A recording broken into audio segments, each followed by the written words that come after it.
ស្រឡាញ់អូនម្នាក់បងទ្រាំស្ដាប់រឿងគ្រប់យ៉ាងនៅមុខបងតែញញឹម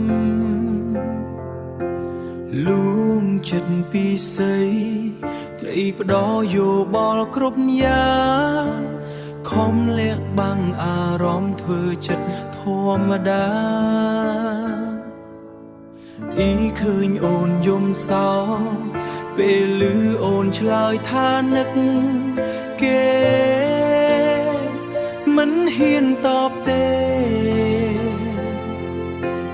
ទ្រាំស្ដាប់អូនរៀបរាប់លុះចប់ទឹកភ្នែកបងហូរអួលដើរមកប្រាប់អូនកុំព្រួយបងនៅក្បែរអូនទីជូនពរអូនឲ្យឆាប់ស្បើយចិត្តទូទ្រង់ឈឺផ្សាត្រូវការអូនណាស់ព្រោះតែខ្មាស់ឮពាក្យអូនច្បាស់អូនស្នេហ៍គេបងនៅក្បែរអូនជួយលួងចិត្តស្រីអូពេលណាអូនបំភ្លេចគេពេលណា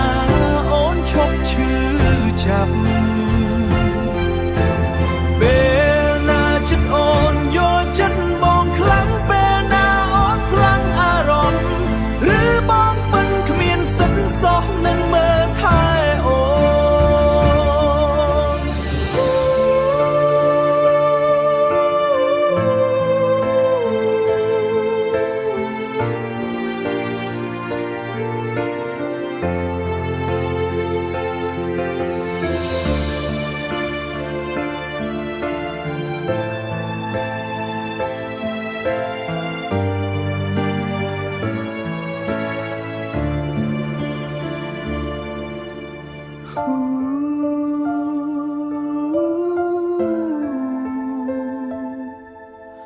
ឬបងពិតគ្មានសិទ្ធិសោះនឹងមើល